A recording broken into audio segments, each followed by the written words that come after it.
तो एक बार फिर आप सभी लोगों का स्वागत है अब आपकी बारी में, जहां आप सुनते हैं हिंदी डरावनी कहानियां। इंसानों की भीड़ भरी दुनिया में बसती हैं कुछ ऐसी खौफनाक हकीकतें जिनका सामना होने पर जिंदगी के मायने बदल जाते हैं। जब तक इंसान इन पारलौकिक शक्तियों से रूबरू नहीं होता तब तक वह इन्हें नहीं मानता। पर जिन लोगों के साथ इस प्रकार के डरावने अनुभव से गुजरना पड़ता है उनकी जिंदगी खौफ से भर जाती है। तो चलिए सुनते हैं आज की दिल दहला देने वाली एक डरावनी कहानी।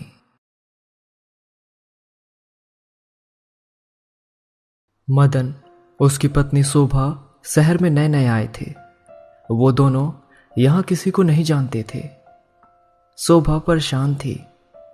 शहर में आ तो गए हैं लेकिन यहाँ हम किसी को नहीं जानते हैं, कैसे क्या करेंगे।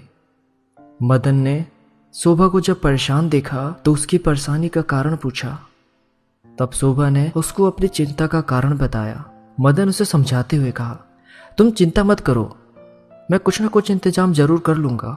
ये कहते हुए वो दोनों रोड पे आगे की तरफ कदम बढ़ाए जा ही रहे थे कि अचानक शोभा से एक आदमी टकराया। उस आदमी ने शोभा को संभालते हुए कहा, माफ कीजिएगा, मैंने आपको देखा नहीं। शोभा और मदन ने कहा, कोई बात नहीं।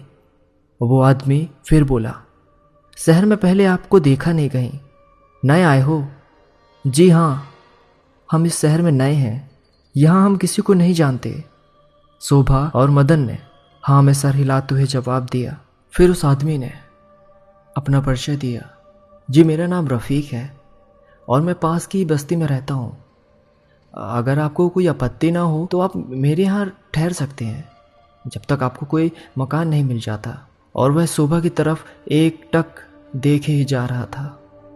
शोभा सोचने लगी, एक अनजान इंसान भला इस अनजान शहर में हमारी मदद करने के लिए आखिर क्यों तैयार है, जबकि आजकल तो बिना मतलब के कोई किसी को पूछता नहीं।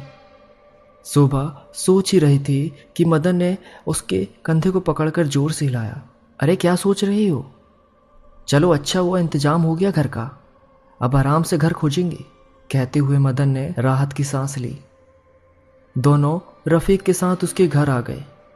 आप लोग मुंह हाथ धो लीजिए, मैं बाहर से आपके लिए कुछ खाने को ले आता हूँ। कहते हुए रफ़ीक शोभा की तरफ घूरती हुई नज़रों से देखते हुए दरवाजे से बाहर की ओर निकल गया। रफ़ीक के जाने के बाद शोभा ने मदन से कहा, सुनिए जी, मुझे ये आदमी कुछ ठीक नहीं लग रहा और ना ही ये जगह मुझे सही नहीं लग रही। हम कहीं और चलकर रहते हैं, एक तो रात होने वाली है, ऊपर से भले आदमी ने हमारी मदद की, उसका एहसान मानने की वजह तुम उस पर शक कर रही हो। मदन झुंझुलाते हुए कहा। बेचारी शोभा समझ नहीं पा रही थी कि मदन को कैसे समझाए, क्योंकि बस वही रफ़ीक की उन नज़रों को महसूस कर पा रही थी। और मदन था कि रफ़ीक के गुड़ गाते नहीं थक रहा था। रात हो गई, खाना खा के सब सो गए। करीब रात के 2 बजे शोभा को अपने हाथ के ऊपर कोई नुकीली चीज़ महसूस हुई। कई बार तो शोभा ने नींद में ही उस चीज़ को झटक दिया। थोड़ी देर बाद फिर उसे अपने हाथ के ऊपर वो नुकीली चीज महसूस हुई। अब शोभा की आंखें खुल गई। उसने इधर उधर देखा तो रात के सन्नाटे के अलावा वहां कोई नहीं था। जैसे ही वो अपने बिस्तर पर लेटने को मुड़ी, उसके सामने एक विकराल शरीर वाला कोई था, जो इंसान तो बिल्कुल नहीं था। शरीर मानो जैसे सड़ा गला मांस, जिसकी दहकती हुई लाल आंखें शोभा के एकदम सामने थी और उसे घूरी जा रही थी। ये देख शोभा डर के थर थर कांपने लगी और चिल्लाई। उसकी चीख सुन के मदन की नींद खुल गई। मैंने तुमसे कहा था ना, हम कहीं और चलते हैं, यहाँ मुझे ठीक नहीं लग रहा, लेकिन तुम नहीं माने। कहते हुए शोभा जोर जोर से रोने लगी। क्या हुआ? लगता कोई बुरा सपना देखा।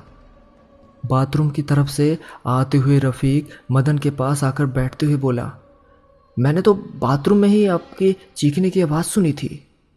तभी मैं दौड़ के इस तरफ आया, रफ़ीक ने कहा।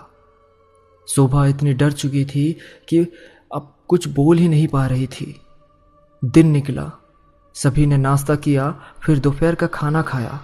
शाम को मदन ने रफ़ीक से कहा, तुम जाकर रात का खाना ले आओ, मैं शोभा के पास हूँ, उसको छोड़कर मैं नहीं जा सकता क्योंकि ये बहुत डरी हुई है। ठीक है, कहते हुए रफ़ीक मार्केट चला गया। रात का खाना खाने के बाद सभी सोए हुए थे कि अचानक शोभा को किसी ने पुकारा। शोभा, तुम कह रही थी ना यहाँ से चलते हैं, चलो आओ, मेरे साथ आओ, मेरे पीछे पीछे आ जाओ, और हाँ, अपने गहने भी ले आना साथ में। शोभा अध जगी अध सोई सी उसके पीछे पीछे ऐसे चलती मानो शोभा को अपनी सुध ही ना हो। थोड़ी दूर चलने के बाद शोभा एक ऊंची जगह पे बैठ गई और उस आवाज ने शोभा से कहा, शोभा, मैं टिकट लेकर आ रहा हूँ, ठीक है? जब तक मैं ना आऊं तुम यहाँ से कहीं मत जाना। सुबह हुई, मदन उठा। उसने देखा शोभा अपने बिस्तर पे नहीं है और ना ही रफ़ीक अपने बिस्तर पर था। मदन घबराया और इधर उधर पागलों की तरह शोभा को ढूंढने लगा। मदन को ऐसा देख बस्ती के कुछ लोग इकट्ठे हो गए और पूछने लगे, क्या बात है भाई, किसे ढूंढ रहे हो? मदन ने बताया, मैं और मेरी बीवी 2 दिन पहले ही इस शहर में आए हैं। हम यहाँ किसी को नहीं जानते, बस रफ़ीक को जानते हैं और उसी के घर में रह रहे थे। कहते हुए मदन ने जहाँ रफ़ीक का घर था उस ओर इशारा करते हुए अपना हाथ उठाया। गांव का ही एक बुजुर्ग बोला, बेटा, जिस ओर तुम इशारा कर रहे हो उधर तो कब्रिस्तान के अलावा कुछ नहीं है, और तुम कह रहे हो कि वहाँ किसी का घर है, ये कैसे मुमकिन है? उस बुजुर्ग के इतना कहते ही मदन ने पलटकर उस तरफ देखा जहाँ कुछ देर पहले वो सोया हुआ था। वहाँ दूर दूर तक कोई घर दिखाई नहीं दे रहा था सिवाय कब्रिस्तान के। ये देखकर तो मदन के जैसे पैरों तले जमीन ही निकल गई। अब वो गांव वालों से वो सारी बातें बताने लगा, कैसे वो अपनी पत्नी के साथ इस बस्ती में आया, कैसे रफ़ीक से मिला, सब कुछ बताया। कुछ लोग तो मदन को पागल ही कहने लगे कि ये कैसी बहकी बहकी बातें कर रहा है, लगता है कोई पागल है। एक व्यक्ति ने मदन की बातों को ध्यान से सुना और शोभा को ढूंढने की बात कहने लगा। अब सब लोग शोभा को ढूंढने में जुट गए।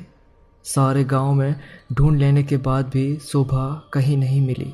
किसी ने कहा, क्या घर की छतों पर देखा? फिर सभी अपने अपने घरों की छतों पर चढ़ गए। एक युवक ने अपनी छत से आवाज लगाई, एक औरत सामने वाली छत पर बैठी है। जैसे तैसे करके सीढ़ी लगाकर लोग छत पर चढ़े, साथ में मदन भी चढ़ गया। ऊपर जाके देखा तो शोभा छत पर ऐसी बैठी थी जैसे मानो किसी का इंतजार कर रही हो। मदन ने शोभा के सर पर हाथ रखा और पूछा, शोभा, तुम यहाँ क्या कर रही हो? बेसुध सी शोभा ने जवाब में जो कहा उसे सुनकर सबके होश ही उड़ गए। शोभा ने कहा, अब मेरे पति ट्रेन की टिकट लेने गए हैं, अब मुझे यहाँ बैठने को कह गए हैं और मैं अपने सारे गहने भी ले आई हूँ, बस अभी आती ही होंगी।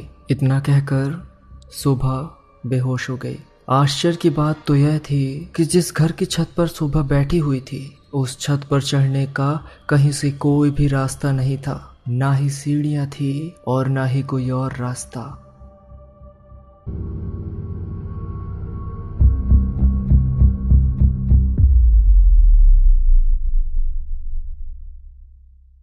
अगर आपके पास भी कुछ ऐसी कहानियां हैं जो दिल को दहला के रख दे तो आप मुझे मेल के जरिए भेज सकते हैं।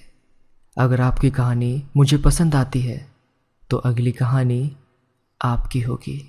तो मैं फिर मिलूँगा किसी और कहानी के साथ।